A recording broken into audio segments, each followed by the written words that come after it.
Beatitudes are the wisdom lessons perhaps in all the four Gospels, or maybe just in what wisdom desires to express. Beatitude number 1, blessed are the poor in spirit. I don't really know at what stage any of us in this class will find poverty a blessing. If you go back to our conversation about chaos, chaos is not a blessing. I'm not going to sit back while my kids die in front of me and say, yes, eventually I'll find a wisdom from this event. The grief, the pain, the loss is just too much. I become completely blind to the possibility of wisdom 10 years down the road. Now, go back to our conversation about the human being, that there is a body to us, but it doesn't say, blessed are those who are poor in body. It doesn't say about the emotions that are generated by your physical body in a physical space. If you were home right now watching a good movie, you would have a great amount of positive emotions about you, inspired, probably sitting, eating some popcorn or chips or pizza.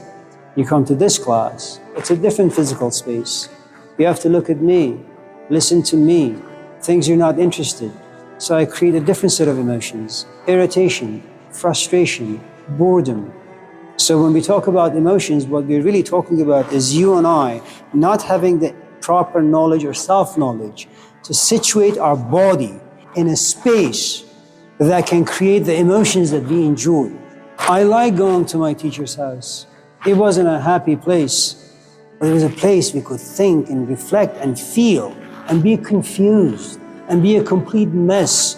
And sometimes the person next to you would cry and you grow jealous, saying, why can't I cry? And it doesn't say, again, blessed are those who are poor in emotions, or blessed are those who are poor in intellect. No, blessed are those who are poor in spirit. The truth is, if I was to talk about my own self, my life is so busy and I'm so unreflective and mindless most of the day, there is really no spirit about me that feels any poverty. I am really good at distracting myself with all sorts of things. The only way poverty of one's spirit will express itself is you realize that you don't want to really take your body anyway, and you don't really want to create emotions, or you don't want the outside forces to create any emotions about you. You don't care for them anymore. You don't really care about thinking anymore. You've done all of that. It's taken you nowhere. You're hungry for something else.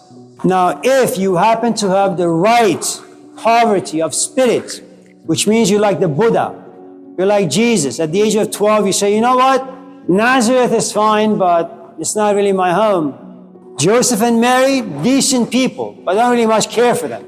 My belly is full, my life is good, but I want something else. It seems like I have a soul, or I have wings, and I want to fly, I just don't know where. I want to go somewhere where my feet can't carry me.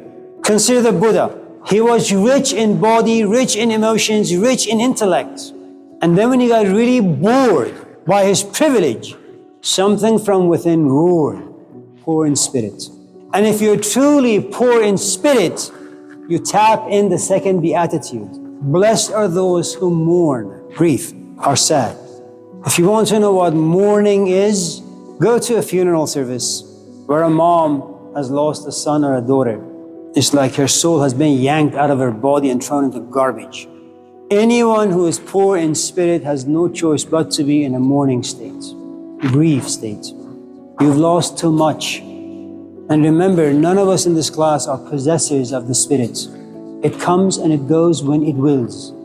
If the word mourn is a little difficult, replace it with blessed are those who are broken-hearted.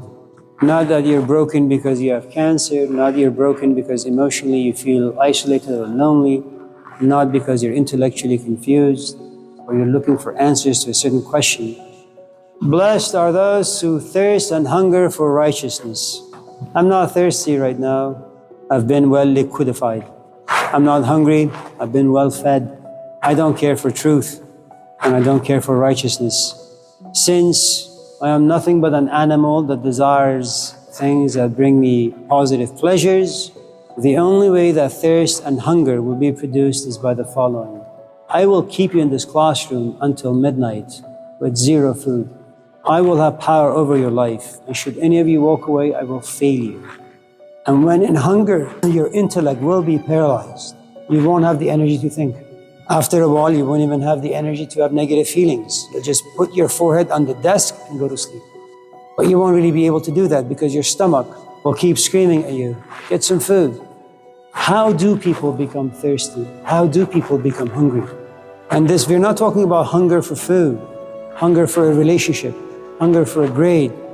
And you don't want righteousness from other people. You want righteousness within yourself first. Go back to what we talked about last night about one of the commandments, thou shalt not lie. You have to be in a great amount of doubt and skepticism to realize that yes, you are dishonest, you are insincere, but you really desire, thirst, hunger for righteousness, to be honest, to be decent, to be sincere. So for those of you who may be interested in these lessons, my recommendation once again would be read Daughter of Fire.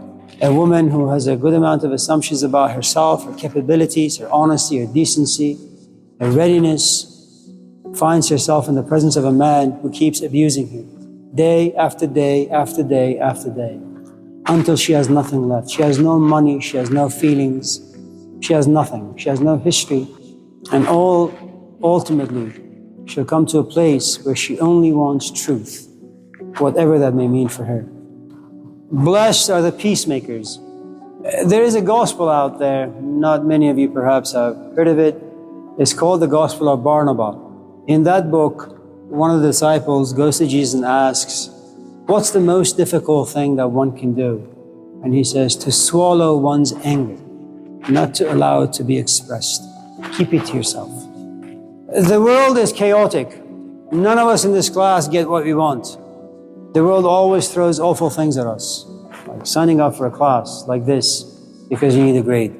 Being in a bad relationship you want out, but now you care. But you always fight. Going out there seeing poverty, seeing homelessness, seeing injustice of sorts. Being confused about your own life, your own path. From the moment you wake up, if you have any awareness about you can't but be angry.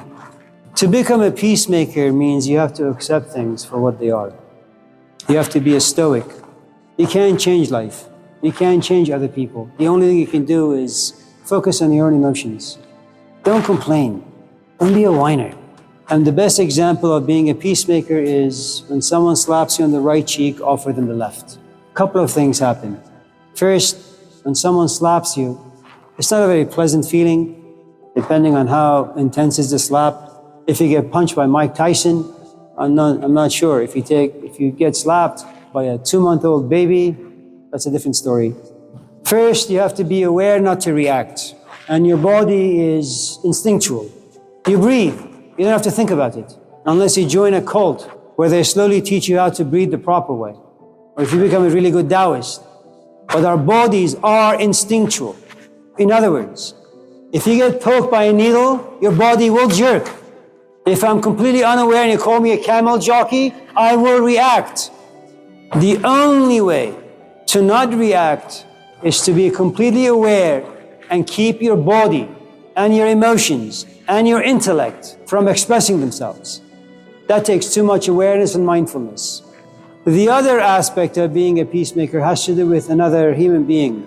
They do you wrong, and somehow you need to keep peace.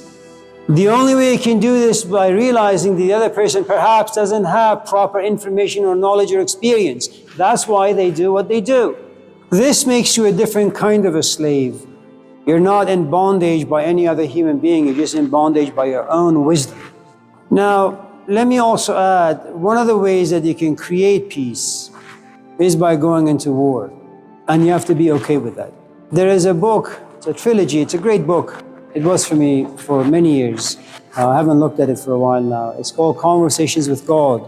It was written by a man named Neil Donald Walsh. He drank heavily, divorced. He had some health issues. He was lonely, he was pathetic, he was poor. And then he got really depressed. And oftentimes in depression and anger, he would write his emotions down and send it to a friend. This time he said to himself, instead of sharing my discontent and misery with other people, I'm just going to send a letter to God. I'm just going to write it down like a prayer.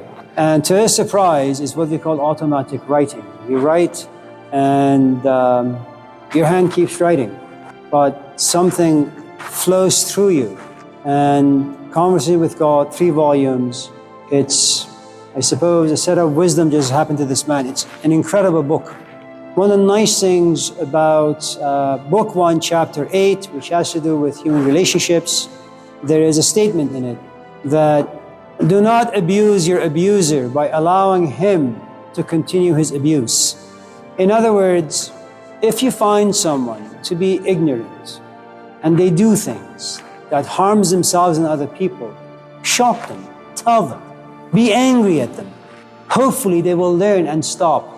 So remember, when we talk about peacemakers, it doesn't mean that you always need to be passive. Allow people to walk all over you.